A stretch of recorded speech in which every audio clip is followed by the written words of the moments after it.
On a frozen morning in December 1944, the air inside a stone barracks at Verdun felt heavier than the war itself. Breath drifted like smoke above the shoulders of men who had planned the liberation of a continent, yet now sat in silence, listening for an answer that might decide the fate of Europe. Outside, winter pressed hard against the windows. Inside, maps sagged under the weight of terrible news. The Ardennes had erupted. Bastogne was surrounded, and the Germans were moving with a fury no one had expected. In that moment, every eye turned toward a single figure. George Patton, wrapped in a weathered overcoat, leaned forward, unfazed by the cold or the fear that gripped the room.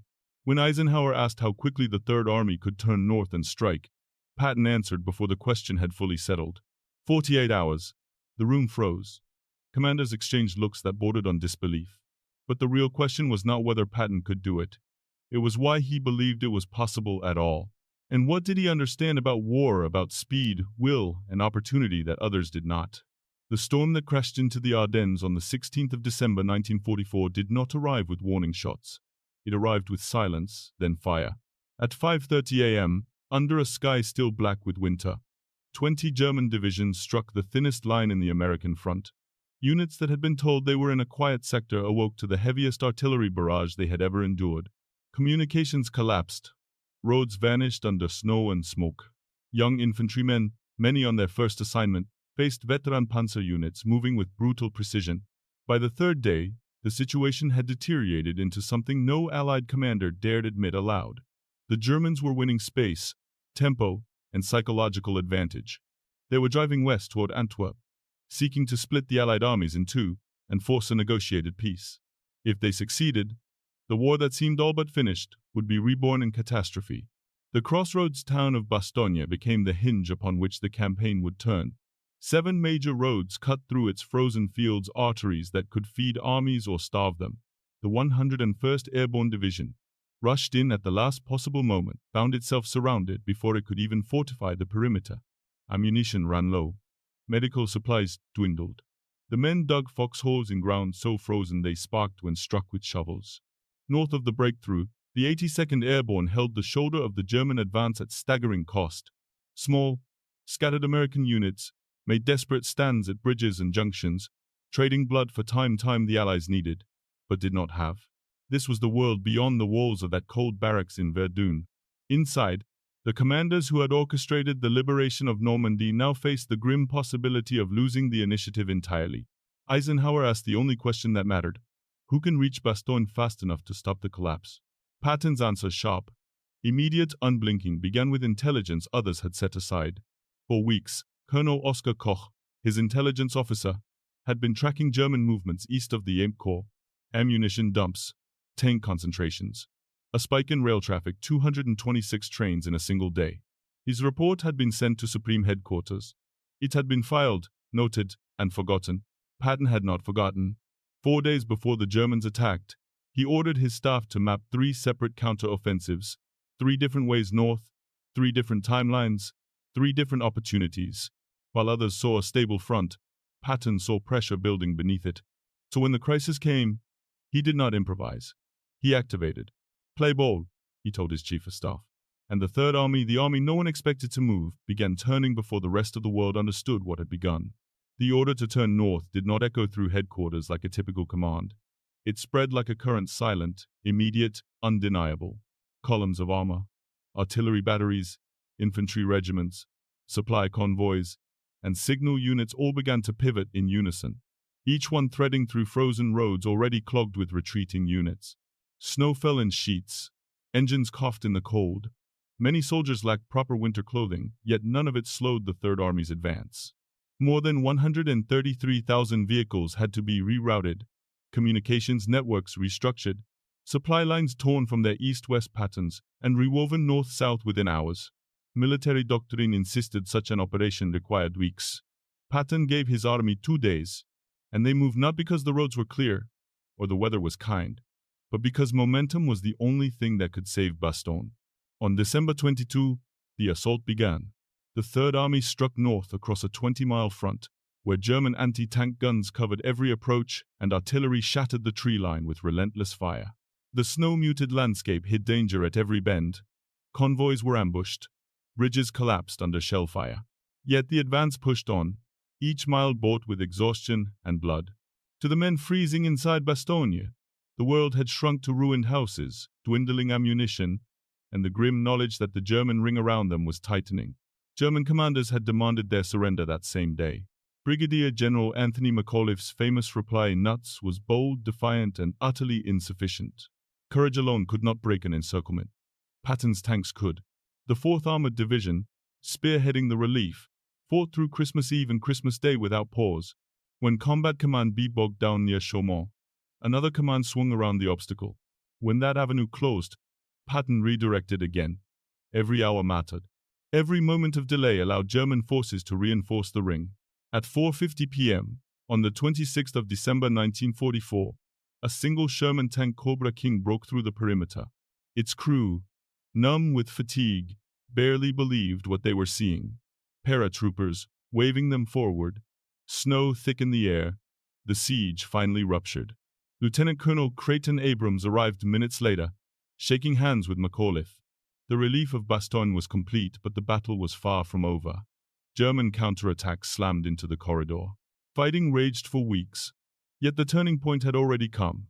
The impossible pivot had succeeded. And across the German high command, shock took root.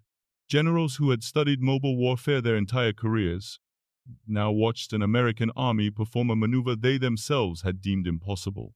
Blumentritt called Patton the most aggressive panzer general of the Allies. Jodl compared him to Guderian. Rundstedt, a man sparing with praise, simply said, "He is your best." What impressed them was not just speed, it was instinct. Patton understood the rhythm of battle the way a conductor understands the movement of an orchestra, where to strike, when to accelerate, how to maintain pressure until the enemy collapsed under the weight of momentum itself. And in the frozen forests of the Ardennes, that instinct altered the course of the war. Before the Ardennes transformed him into the legend his enemies respected, George Patton had walked perilously close to the edge of professional ruin. His rise had not been smooth, nor his temperament easily contained. The qualities that made him brilliant on the battlefield, intensity, impatience, uncompromising standards, were the very qualities that nearly destroyed him. In the summer of 1943, Patton stood at the height of his fame. His 7th Army had driven across Sicily with relentless speed, capturing Palermo and racing Montgomery to Messina. Newspapers hailed him as America's new military icon. But fame amplified the consequences of failure, and Patton's own character handed failure directly to his critics. During a visit to a field hospital in early August, Patton confronted Private Charles Cool, who was suffering from what would now be recognized as combat stress. Seeing no wounds, Patton dismissed him as weak, calling him yellow-bellied before striking him across the face. The incident horrified the medical staff.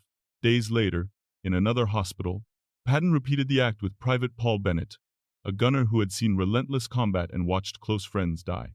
This time Patton slapped him, berated him, and even waved his pistol in fury. The reports climbed swiftly through the chain of command until they reached Eisenhower. His response was sharp, measured, and devastating. Eisenhower rebuked Patton in writing, accusing him of abusing the sick and undermining his own authority. The order was clear: apologize to the soldiers, to the medical staff, to every division under his command. Patton obeyed, but humiliation clung to him like a shadow. For months, the press concealed the story at the urging of military leadership, believing Patton too valuable to expose. But in November 1943, columnist Drew Pearson broke the silence. Public outrage exploded. Thousands wrote to Washington demanding Patton's removal. Congress called for investigation. In an instant, America's most dynamic battlefield commander was sidelined. He lost the chance to lead in Italy. He lost Normandy. He lost momentum. It might have been the end of his career were it not for a deception that required a man impossible to ignore. Operation Fortitude, the great Allied masquerade, needed a commander whose reputation the Germans already feared. A phantom army fusag was created from rubber tanks, wooden landing craft, scripted radio traffic, and carefully staged photographs. At its head, Patton became the perfect lure, the obvious choice from the German perspective. Double agents fed Berlin streams of false reports. Even a captured German general, Hans Kramer, was escorted on a tour of the invasion force, seeing exactly what the Allies wanted him to see. And Hitler believed it. For 7 crucial weeks after D-Day, far longer than Allied planners expected, the German 15th Army waited at Calais for an attack that would never come. Real soldiers bled through the hedgerows of Normandy while Patton commanded shadows, but his role saved untold thousands. The deception held. The beachhead survived. And when the time finally came, the Third Army would be unleashed with fury. Patton had stumbled, been humbled, and then reborn, not through a battlefield victory, but through a lie so vast it reshaped the war. In the final months of the war, as the German army staggered under the weight of its own failed offensive, one sentiment echoed through captured headquarters, interrogation rooms, and post-war studies. The enemy had not merely been defeated, they had been outmaneuvered by a commander they had underestimated for far too long. German officers, trained in an intellectual tradition that revered speed, initiative, and operational daring, recognized in Patton a mirror of their own greatest practitioners. Blumentritt saw him as a man of lightning-like action.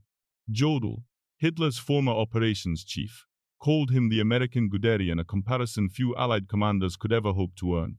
Rundstedt, the patriarch of German strategy in the West, respected his aggression even while fighting against him. Kesselring spoke of Patton as if he were a natural extension of the armored doctrine Germany had pioneered. This admiration was not sentimental.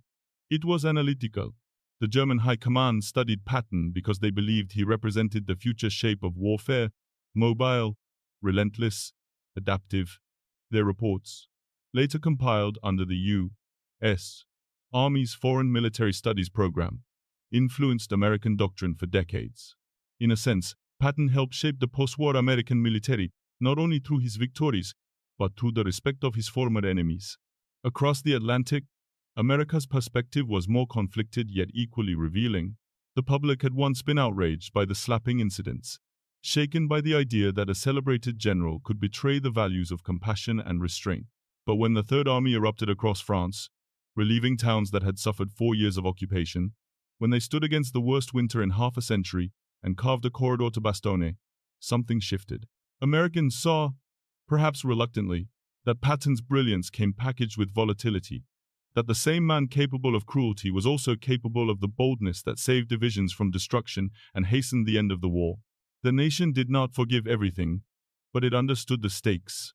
In a world where total war consumed continents, Patton embodied the American belief in decisive action. International observers, too, saw the broader implications.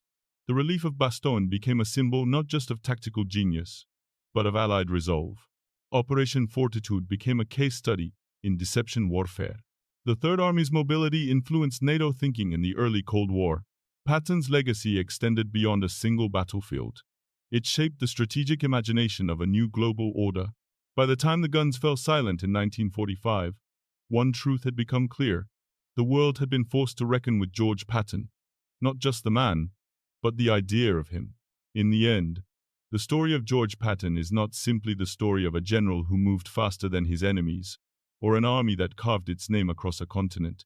It is the story of a man whose triumphs and flaws live side by side, each shaping the other, each leaving its mark on the millions who fought under him and against him. When the war ended and the world began to take measure of its cost, Patton did not fade into quiet retirement.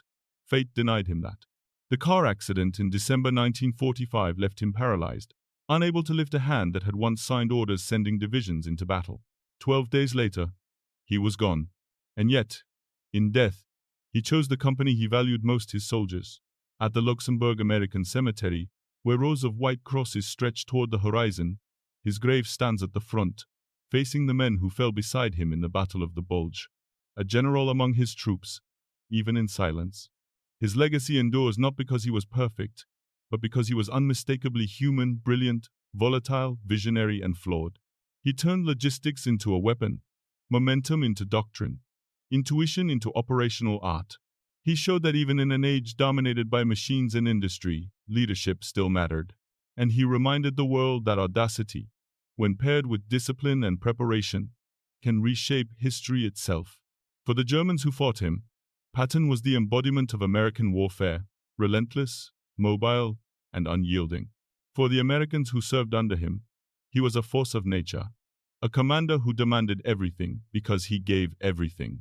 And for those of us who study the past, he remains a reminder that the boundary between success and disaster is sometimes only the width of a single decision. made in a cold room on a winter morning.